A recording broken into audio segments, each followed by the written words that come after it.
মনে রাখতে হবে যে একটা সাম্প্রদায়িক উস্কানি সব জায়গায় থাকে, আমাদের দেশ ওই দেশ সেই জায়গাগুলোতে থাকে।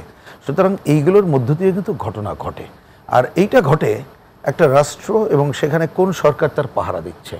ভারতের এখন উগ্র হিন্দুত্ববাদী সরকার, তারা কিন্তু এইটাকেই তার কার্ড হিসেবে ব্যবহার করতে চায়।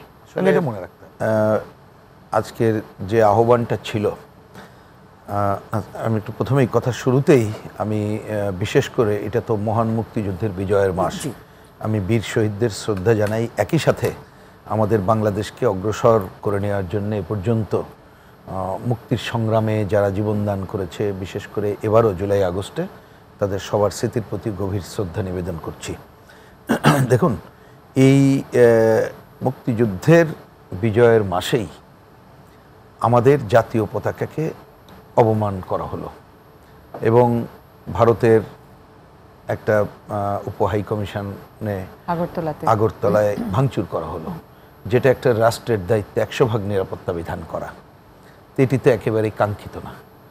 হ্যাঁ, বাংলাদেশেও কিছু ঘটনা ঘটেছে ভারতীয় পতাকা নিয়ে, সেটা মোটেই কাঙ্ক্ষিত না এবং অবশ্যই নিন্দনীয়। হ্যাঁ, আমি বলছি যে এটা হচ্ছে এক জায়গায়, আর ওইটা হচ্ছে আমাদের যেখানে 100% প্রোটেক্ট করার কথা, তারা ফুললি ফেল করেছে। তো এইটা আমাদের বিজয়ের মাসে, এটা তো আমাদের প্রতি একটা বড় আঘাত এবং এটা তো একটা স্বাধীনতা সার্বভৌমত্বের প্রতি হুমকিও বটে।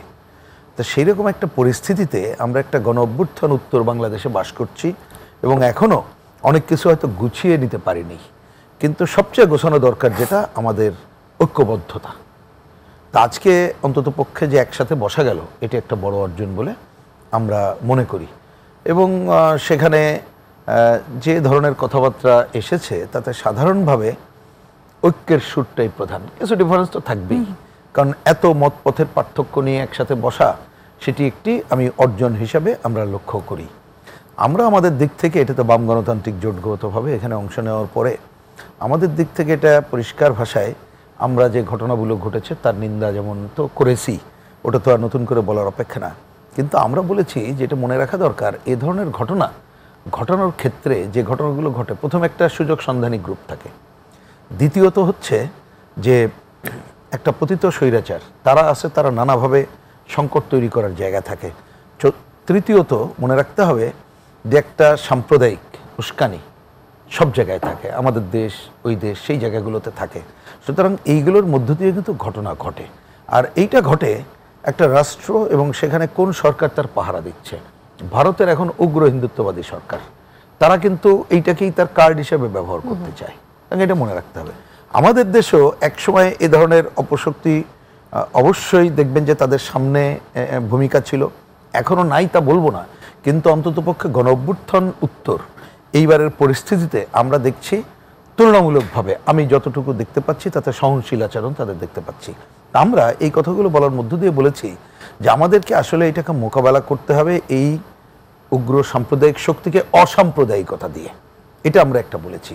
দ্বিতীয়ত আমরা বলেছি যে আমাদের কোনোভাবে কি বলবো, যে আমাদের যেমন হুজুকে কিছু করা যাবে না, কিন্তু নতজানু অবস্থান কিছু করা যাবে না, দৃঢ় অবস্থান নিতে হবে। তা আজকের এই ঘটনায় তো আমাদের দৃঢ় অবস্থান সামনে তুলে ধরা গেল, এটাই। এর বাইরে আমরা বিশেষভাবে যেটা বলেছি সেটা আমি একটু উল্লেখ করতে চাই। তার একটা হয়েছে, আমরা বলেছি যেটা মনে রাখা দরকার, ভারত একটা রাষ্ট্র, কিন্তু সেইখানে এটা তো জনগণ, সব জনগণ করছে না, জনগণের তো বিভক্তি আছে। ধরুন আদানিও আছে, গরিব মানুষও আছে। তা আদানি তার ব্যবসা বাণিজ্য নানা স্বার্থে যেভাবে ডমিনেট করতে চায়, আগে যেভাবে দাদাগিরি তার রাষ্ট্র করতে পারতো, এখন সে করতে পারছে না। কারণ এইবারের গণ অভ্যুত্থানের মধ্যে কিন্তু নতুন কথা, নতুন মানে কি বলবো, যে তাদেরকে নতুন দৃষ্টিভঙ্গি বলে দেওয়া হয়েছে যে আমাদের কাছে সব দাদাগিরিটি চলবে না। আদানির বিদ্যুৎ বিক্রির ব্যাপারটা নিয়েও কিন্তু প্রশ্ন উঠে না, বটেই, সেটা তো আমরা বলেছি। আদানির বিদ্যুৎ আসছে, সে কথা দুই কথা পর, বা ধরেন তাদের সাথে তো আমাদের অনেক সমস্যা, সীমান্ত ঝুলে থাকা সমস্যা, আমাদের যে বিদ্যুৎ কেন্দ্রের নামে যেটা করেছে, এ ধরনের অভিন্ন নদী পানি দেয় না, এগুলো তো দীর্ঘদিন আছেই। তাহলে সেই জায়গাটা মনে রাখতে হবে, ওইটা একটা, আর জনগণ আছে। তা আমরা বলেছি যে আমরা তো আমাদের এই দেশগুলোর সাথে এই জনগণের ঐক্য গড়ে তোলার কাজটা করতে চাই এবং দুই দেশে একটা সাম্প্রদায়িক সম্প্রীতির বন্ধনও আমরা চাই। সেই কাজের জন্য আমরা একই সাথে আমাদের দৃঢ় অবস্থান যেমন নিতে হবে, তেমনই আমাদের এই দুই দেশে, বিশেষ করে সাউথ এশিয়ার দেশগুলোতে আমরা যাতে এ ধরনের একটা সম্প্রীতির বন্ধন করতে পারি সেইটা বলতে হবে, সেই জায়গাটা যেতে হবে। কারণ তাহলে বাংলাদেশ আমরা যে একটা উদারতার জায়গায় আছি, অসাম্প্রদায়িকতার চেতনা থেকে জায়গাটা যে নিয়ে যাচ্ছি, সেই কাজটাও করতে হবে বলে আমরা মনে করেছি। এবং আমরা মনে করেছি, আমরা বলেছি যে আমাদের যদি দৃঢ় অবস্থান থাকে, আমাদের যদি নতজানু পররাষ্ট্রনীতি বা সরকার অবস্থান না থাকে, তাহলে বাংলাদেশের এই আমাদের বিরুদ্ধে কেউ কোনো অবস্থান নিতে পারবে না। সে ব্যাপারে দৃঢ় অবস্থান ঘোষণার কথাও আমরা বলেছি, যা ইতিমধ্যে সরকারের পক্ষ থেকেও করা হয়েছে।